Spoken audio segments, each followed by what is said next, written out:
Welcome to the DJ Insider Podcast, sponsored by Amplified Events. It's the only podcast where we break down insider information from our weddings, experiences, and advice from over 15 years in the wedding industry. We're your hosts. I'm Mike Kane, owner of Amplified Events. And I'm Chris Zart, general manager of Amplified Events. Let's get into it. Hello. Episode 11. Yes, we made it. Yep. Didn't know I'd make it this far. Now, another fun, interesting thing, we didn't have any weddings. Which is not unusual, but, Taylor Swift did it again. Nah, she got us again. Swifting it. No, I think this time it was mostly to do with the holiday. And, it's just really hot. So we were off, which was good. Nice little rest and recovery, and right back at it. We've got quite a few this weekend. I think we got one or two on Friday, and then we've got like 4 on Saturday. And do we have something Sunday or no? I don't know. I'm not working this weekend. And then we've got that. I took off for a little mini vacation. That's right. You're off. And then we got a library gig you're doing. Yes. That'll Should be be nice fun. to just chill gig in between weddings, You kids like books and water parks? It's like the end of the year, I think, like a summer reading program, and they have like a water park, and we're DJing at the water park. Oh, okay, cool. Yeah, I didn't know. I think that's what that is. It just seems like background music, possibly slight dance floor. It's nice and chill. I like stuff like that. Yeah, it should be fun. Should be good. But I got a couple things to kind of talk about. So we've talked a little bit about in the past, like, things to have at your wedding, things to include. And then we even talked about our own weddings and like ways that like we thought, oh, this was worth the money, or this was a good way I should have saved money, or I should have spent more money here. But I think coming back to that would be a helpful thing, just about that specific topic, about when you're planning a wedding. Of course, you have a budget, right? Like there's a set amount that you'd want to spend. You may spend more than that. You may spend less. You may spend exactly that, but there's a budget in mind. Yes. With that. And just talking a little bit about like when to do it yourself, when to pay full price, what's worth it. Just talk about that. DIY, would you do that? Yes, exactly. And then just on that, I also thought about why are things for weddings so expensive? Talking a little bit about that. And then, what to expect price-wise when you're booking some of these vendors in that range. And then what are you paying for? Or what do you get for what you're paying for? Because I think that's an important thing. A lot of people think about weddings and they shop around and they're like, oh, my goodness. They have kind of like sticker shock hearing some of the prices because we have that all the time. People reach out. We are not around the bush. We just send them our pricing immediately. We are like glad to hear from them. We're excited. We're honored that they'd reach out to us. But here's our pricing. And it kind of walks through what's included in that. They can literally book their own contract if they want. I've had people do that. They don't even talk to us. They just, here's the price. I like that price. Here's what I want in my package. Boom, fill out some details, sign the contract and pay, and they're booked. Yeah. I like that. And people who don't want the hard sell, we don't do the hard sell. But some people see our pricing and they get personally upset. They're just like, how can you justify charging that much? Yeah, and I'm kind of happy you brought that up because that was literally a conversation that I just had like an hour ago. Okay. Not necessarily with us, but this was someone who reached out kind of like over the weekend, and like it was very last second. They were doing their vendors. Wedding is next month. Doing their vendors like a month before. Which, we've kind of mentioned before, definitely if you don't want to have that stress, get it done a year out. Yes. Have that all squared away. Then you just, it's just the tiny things at that point that you have to worry about. Nothing crazy after that. But, I was talking to her and she's like, I'm sorry, we literally like sent out applications to like 10 DJs and, interviewing them, and we booked like right away. So I was kind of on the phone with her. I'm like, oh, no worries. But we ended up just like talking for a bit, just like, and she's like, do you have any recommendations for photographers? Because I was having a really hard time of like, this is the price point that they're all at. That's way too high for me. And then she's like, and kind of that question of like, how do you justify that amount of money? And I'm like, I totally understand where you're coming from. I literally just planned a wedding myself last year. I was also on a budget. I had to stay within what was realistic for us.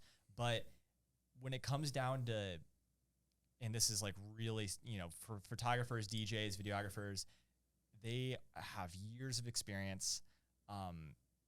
They know exactly what to do when something goes wrong, which is a big thing. And this is like between a professional and your uncle DJing or what it is, like you might have the timeline and you know exactly what's going to happen throughout the day, but you might stray away from that. Something can go wrong, and being able to respond to that and be totally fine. That is like that's a huge part of what you're paying for, is that they're going to just do a really good job, be flexible with what can go wrong the day of. But yeah, I like that price is, you're getting what you pay for sure. Yeah. Yeah. And I can say that the same for DJs too, but I think an important thing and maybe this is a part of another podcast, but distinguishing between a professional, a hobbyist, or an amateur. Mm-hmm. There's people who do this. Pretty much any job in the wedding industry could be done by someone who has zero experience. I mean, I have zero experience making cakes, but I could probably put together a cake. Is it going to be good? Probably not. Is it worth paying me full rate? Probably not, because I don't have the experience to do that. But could I probably put some ingredients and cook it? Yeah. Same with flowers. I could probably throw some flowers together. Will it be good? Will it be what you want? Probably not. And same with that. I can take photos and get a fancy camera. I can get a whatever. I can get a video camera. I can record on my iPhone or record even a fancy video camera and record. DJ, I can get a speaker. I could play a playlist.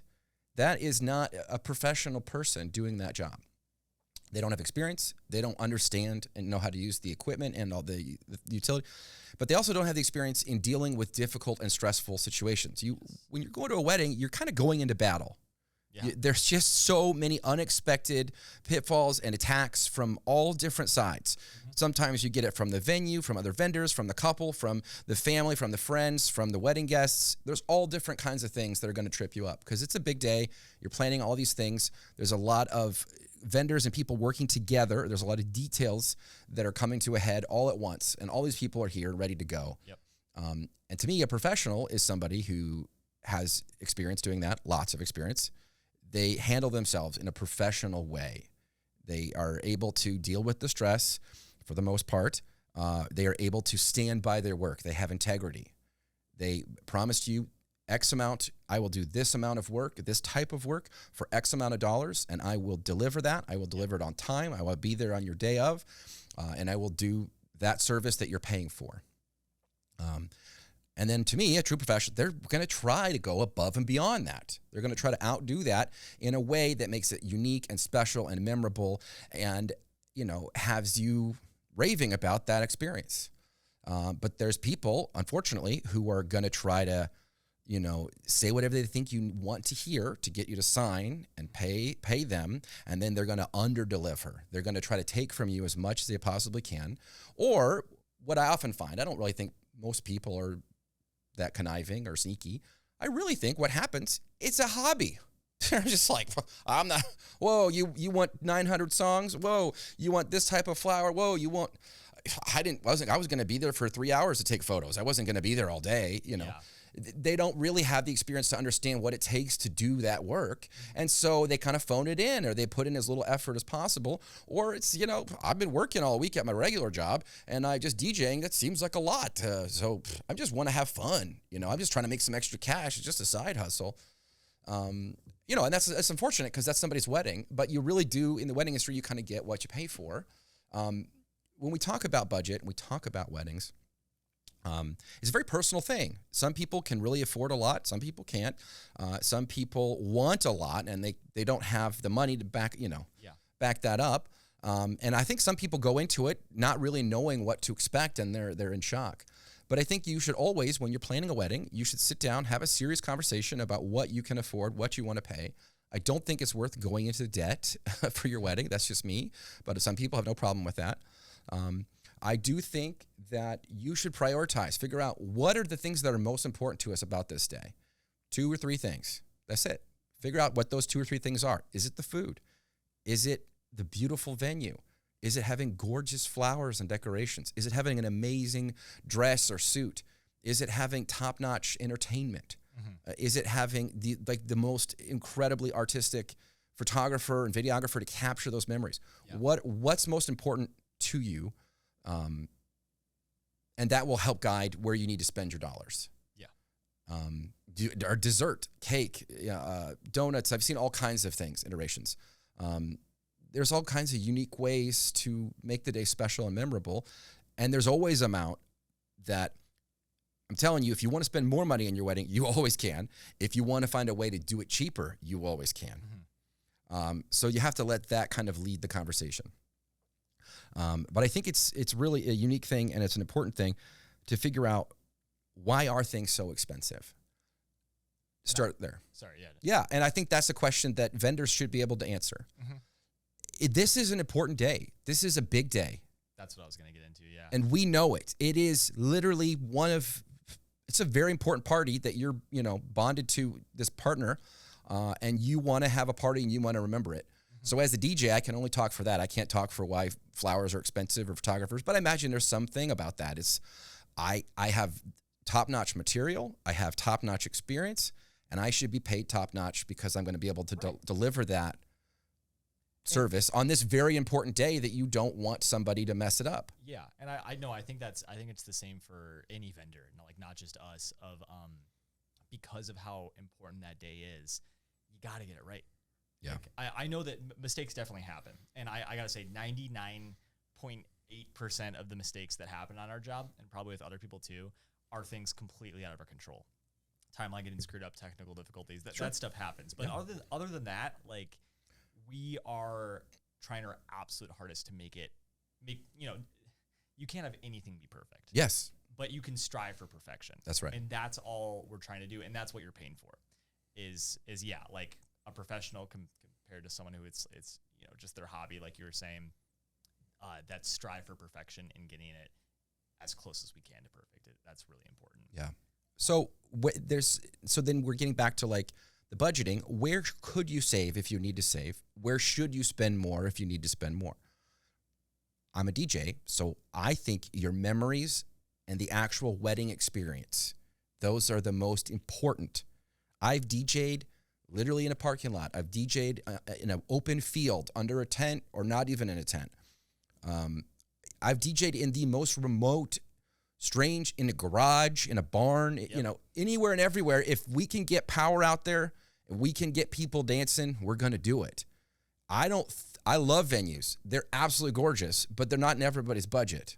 Yeah. And I think that is something to look at. If a beautiful venue is important to you, you got to do that. You shouldn't sacrifice on that. But if entertainment is important to you, you shouldn't sacrifice on that either.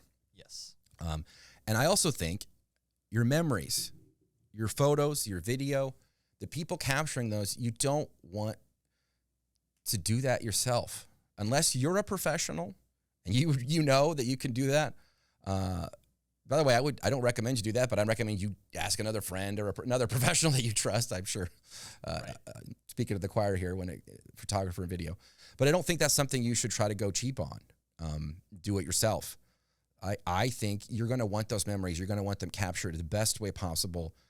You're going to want somebody with artistic, an eye, with the work ethic and the knowledge to know, this venue, I've been there, this time of day, this is exactly where you want to go to get this perfect shot. It's going to be absolutely beautiful. Yep. You're going to get your photos. You're going to get your video. You're going to have an amazing experience. I think in going into what should you not DIY? If it involves a person that has to be there the entire day, yes, that's something you should leave up to a professional. DJ, photographer, your catering staff. Yeah. That's really important that those people are professional there the entire day.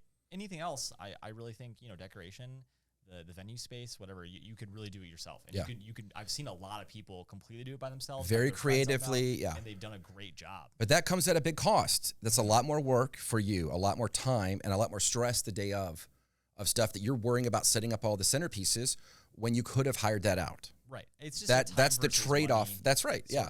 And everyone, Yeah. I trust everyone is able to do that for themselves. Mm-hmm. But I do think that if you can't do it for yourself and you don't want to do it for yourself, and especially with some of the bigger things, you really shouldn't do it for yourself. You should not DJ your own wedding. I did it myself. I don't recommend it. Don't do it. Yep. Hire somebody, pay somebody. Pay them what they're asking. So leads to my next thing. sometimes you can negotiate. Everything's negotiable. When and how should that be done? What are the things we see, the pitfalls we see with people, trying to get us to a lower price, and or trying to get us, or things that people they get offended by, and we're like, if you had said it this way, we would have a different experience, Right. versus if they were like, I think in our culture, we've gotten very used to when someone sits down in an interview that, like if I go to an job interview right now, I'm getting interviewed. sure, But really, what's happening is I'm also interviewing the person yeah, who's interviewing. Because if Yeah. I'm going to work at a place, I want to make sure I actually want to work there and that they're also happy working there. So, Yes. and that's something that is starting to like shift in our culture, but people are pretty used to of like, oh, I am now being interrogated or whatever. Yeah. And that is kind of very similar with like sales too. I have people that have come to me and they're like, you're going to want to work for me. I might not want to work with you. yeah, Like if I'm going to be investing 10 to 16 hours of my day, Yeah. And wanting to work for you, I want to make sure that it's going to be a positive experience. And if I feel like no matter what I do, there's people that I've talked to and I'm like, I just have a feeling of I could do the best job for you and you're never going to be happy. that's right. You're always going to have something in your mind. You're always going to be upset about something. I want to make sure that that relationship is good going into it. So yeah, I think it's really important that there's mutual respect, Yeah. on both sides. And yeah, I think the wrong way to go about it is by kind of attacking and being like, well, I've already found a DJ who can do it for $500. Sure. Why should I hire you? Which then my immediate reaction is you shouldn't. If Go you're hire happy them. with them and that is what your budget is in, then do that. That's great. My heart is not going to be broken over that. And I immediately do not want to work with that person if they're going to put me in that corner. What kind of experience do you think somebody would get at that price point? Exactly what we're talking about. Someone who is not a professional, and if they're charging them that amount of money, then I feel like they're a little more Inexperience? and also they don't have a lot of confidence in their own skills. Because if they're not charging whatever, let's just say like $1,500 then compared to $500, Sure. then that means that they would feel bad charging someone $1,500 and then doing that work. Yeah. They would feel like they're not doing that price point. Yeah. You know what I mean? So that's the difference. But if it's down to money and that's what you want to do and that's where your priority is I don't really care about having a DJ, I don't really care about a photographer or whatever. There's corners you have to cut when you're on a budget and you're doing your wedding, and that's completely understandable. To me, I just think that is one that is really important personally. Yeah. I mean, I'm in this industry, but also getting married. What do you think? When I talk to anybody and I ask them, how is the wedding you just went to as a guest? Yeah. The first thing they say is, it was a great party. It was a great, we were dancing all night. Or the food was amazing. Yeah. Or those are like the It was two so things. beautiful. Yeah, it was the so most, beautiful. elegant. Those are like the yeah. 2-3 things. Yeah. They're never really focusing on those other details. So Sure. it's like, I feel like you can almost cut back. But those are the things that people's minds immediately go to. Yes. So I think that's why it's important. Not just bias. That's like my most unbiased. That's take what can I give see on. when I ask the same thing. What did you like? What didn't you like? What did you experience that you thought this is definitely us? What did you experience that you thought this is what I want to avoid? Or it doesn't resonate with me. Yeah. But somebody says, "Oh, my DJ, the one I found is $500." I immediately think that person is probably not a small business owner, because a small business owner they have bills to pay. They have to, buy, maintain, store lots of DJ equipment. They have to buy music. They have to typically pay their staff, pay their personnel, train their staff and personnel. They have to pay for their website, their marketing, their sale, all of those costs. They have to pay for insurance for them DJs to go out and do those things. Mm-hmm. So $500 is not going to cut it. Plus, they have to pay themselves as a business owner, and they have to pay their people, their staff. That's just not a way to run a business. You were going to. It's like, why can't you get a nice steak meal for 50 cents? Right. Because the cost of that will put you under right away. Yeah. Anybody who runs a restaurant knows that the margins are very tight. And it's no different in any other business where you're providing a service. You have to have equipment and skill and training and personnel. There are costs to that are very real. And you're also asking not just for a typical night out. You're asking for the best night out possible. Right. because this is the only day typically that you'll ever get married. Mhm.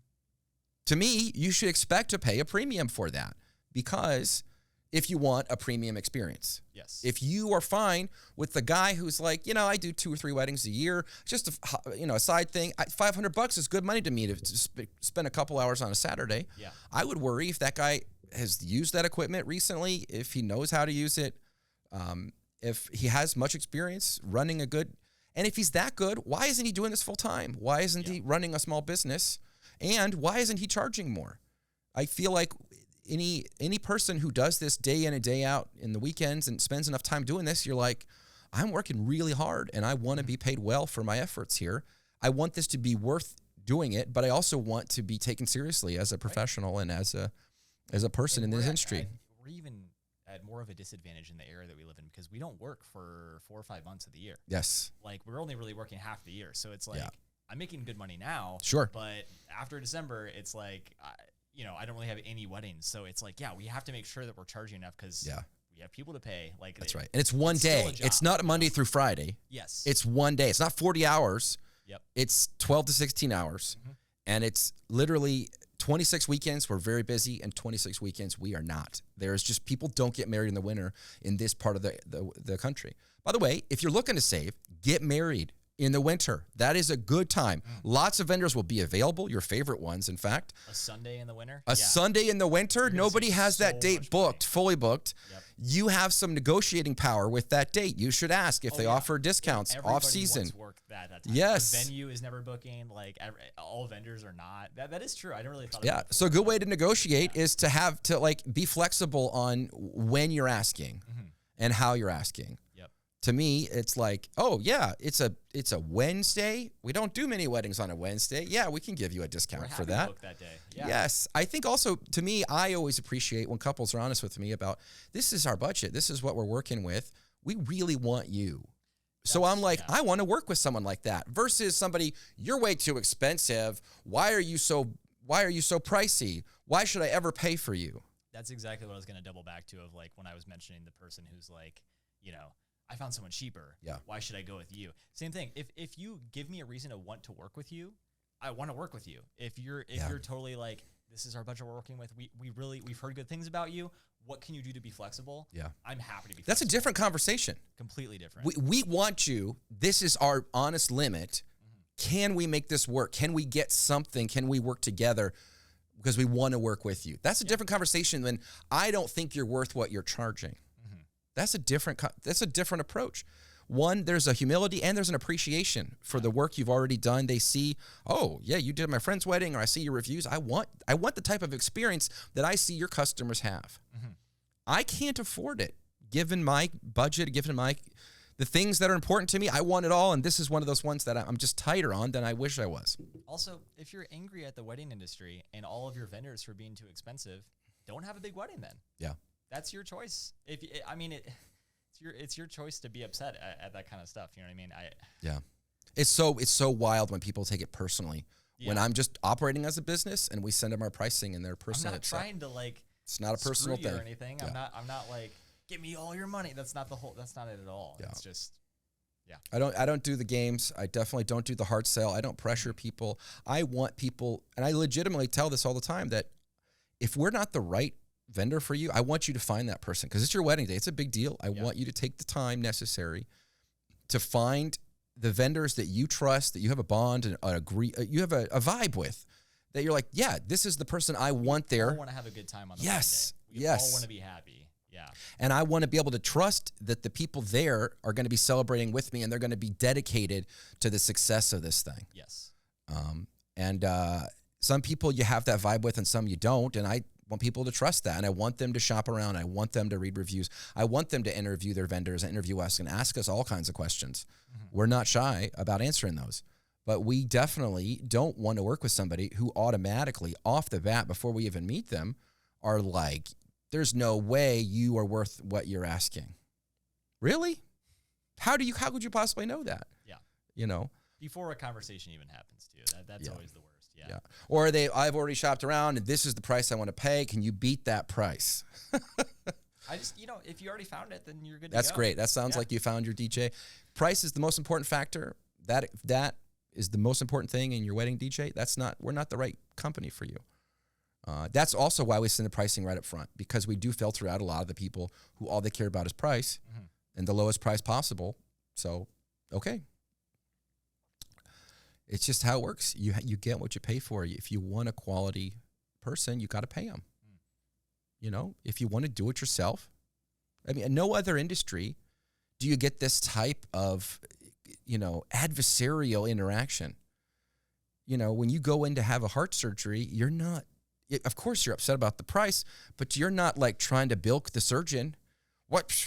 Why are you charging me this much for a bypass valve? You know, I found a surgeon in you know, whatever X and X country that does it so much cheaper. Well, then go there and do that. It's just, with what our culture has done to the wedding industry, I mean, not even just the industry, but like weddings in general, it's become such an important day. It's like, we have to charge that price. Yeah. If it wasn't a big deal, whatever, you know? Yeah. But it's really important. And so, part of being a vendor is, you have to be understanding and aware of that, but you also have to this is going to be a lot of work for you.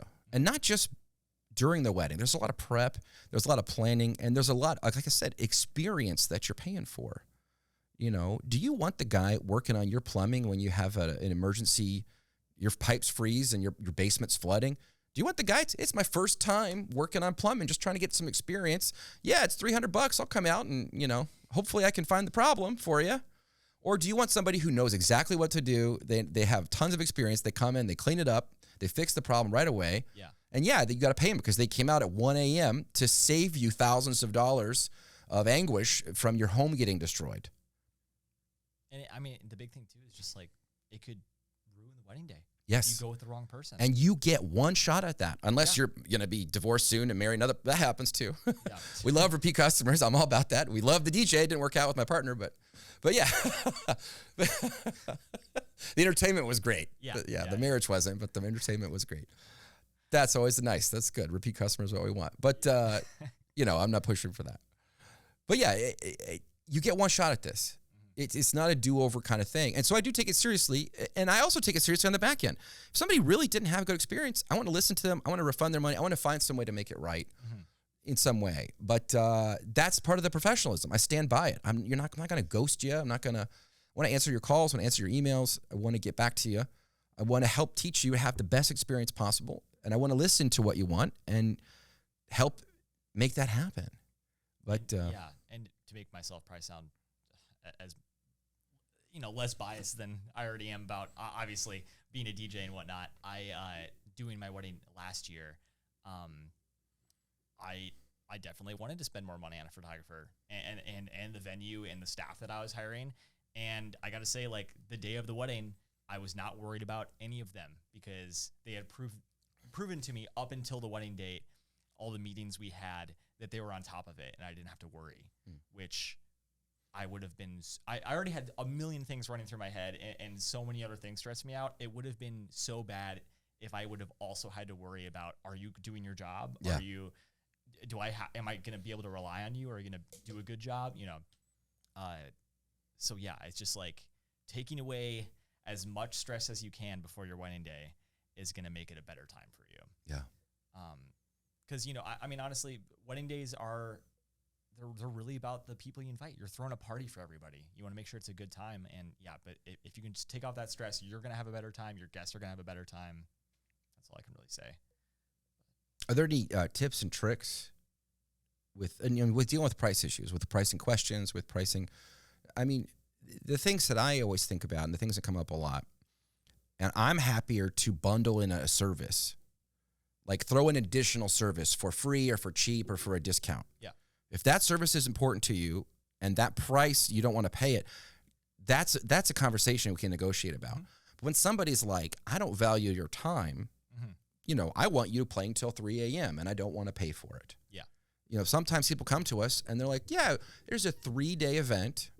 We want you working 12 hours for these 3 days and our budget's $400. Who would spend, you know, 12 hours each day for 3 days for $400? Nobody. They wouldn't. You couldn't pay them to do that. The most important thing to me out of anything is my time. Yes. Because it's the one thing you can't get back. Something true. And something I wouldn't care about is if someone came to me and they're like, hey, this is our budget. We want to book this package with you, but like we really wanted uplighting. Yeah. We just don't like the price that it's at. That's a material good. That is something that is collecting dust for us. It takes really little effort. Sure. I'm putting it around the room and it's good to go. Yeah. That doesn't affect my time at all. If that's a deal breaker, we'll throw it in. Like that's not a problem. Yeah. So things like that. Yeah. Not a big deal. Same with the restaurant. They mess it up. They give you a free dessert. Yeah. That's easy. They already made the dessert. Right. Let's just give it to you for free. That's not really any cost. But if you're like, I want the whole restaurant to stay later for an additional hour or two because you messed up my order, that's a different conversation. You can't expect me to give you my time for free, but we're happy to work with you. Because that's how this works. Yeah. That's how you get money. I give service. Yes. I used my time and my experience for that thing that you're paying for. Yeah. But sometimes they just don't get that. They just don't. And that's okay. I mean, and that's what's been nice about how, at least where we've been and how successful we've been is that it's nice to, if we're not the right fit, that's okay. Yeah, that's what I've learned. It's not a personal thing, but sometimes it feels that way when people come at you. But honestly, we're really, this is kind of why we're doing the podcast, is we want to educate, we want to help people understand what it's like for wedding professionals and to help give them the best wedding possible and to help them educate and help their friends to have the best wedding possible. We're really in this to celebrate and have fun and make memories that will last a lifetime. Like we talk about time's the one thing you can't get back. Your wedding day, you can't get back. And so we want to make sure that we're doing everything we can, including this podcast, to help people have an amazing day. Even if that's not with us. There's only so much weddings we can do, Right. And so we want everybody to have a great wedding, and even if that's not with us. It's a wild thing when people start nickel and diming you, and I'm like, what? Okay. There is certain people and certain experiences I've had with past clients and clients that they're not paying me enough. It's like they're calling every other week. They have a million questions, emails. They make changes constantly. You're doing a typical client. You're doing a lot of work, but you're not doing this much work. That's the other thing too. Yeah. It's like you're paying for the day of, but really we're still doing a lot of work before. That's right. There's a lot of prep we have to do. And there's, it depends on the couple. There's times where I've had like 1-2 meetings. There's times where I've had like 5, there's times I've had 20 or 30, it's just 100% there if they need me, because I don't want them to be worried. That's right. I just try to be adaptable to what everyone needs. Yes. But once the wedding's done and you see how much work went in versus how much money, because there are customers who are super chill, super humble, super kind, and they trust us, and they really are overly nice. Like they make almost no asks, and they should make asks because they're paying for it. Like we want to know, we want this to be your wedding. But there are people who don't care, and they're just, you do your thing. You seem like you know what you're doing, do your thing. I love that. That's nice. But I like to know, this is your wedding. Let's make it a unique and fun experience for you and your guests. How do I do that? Because I don't know you, I don't know what you and your guests like, or what experiences you've had or haven't had, and what things get you guys going on this dance floor. So I'm curious about that, and I want to know that. But there's people who you cannot possibly please. We had a recent wedding. This is someone we did please. She commented in the review, which I loved, that we had a Goldilocks-like response, which I talked to my wife about, and she's like, I think she meant that it was just right. That you, with your communication, you weren't overly intense. You weren't over communicating, but you also weren't under communicating. You were responding when she would respond. You were responding the way, and in timely fashion. You met with them. You did the venue visit. You were there for them with everything they needed to have a successful wedding. That's what they're looking for. Just perfect, just right, Goldilocks. And that's, to me, what a professional is. They're adaptable, they're flexible, they want to adjust, and you got to pay that person. It's just how the world works. Yeah. If you're good at something, you don't do it for free. And if you're in business to do this thing, you got to pay yourself well enough and pay your people well enough to want them to keep doing a good job. It's just unfortunate in how it works. You don't want to skip out on your memories. And, you know, you don't want to do that yourself. We're just people. Anyway, this has been the DJ Insider Podcast. Thank you for listening. I'm Mike. I'm Chris. We will see you on the dance floor.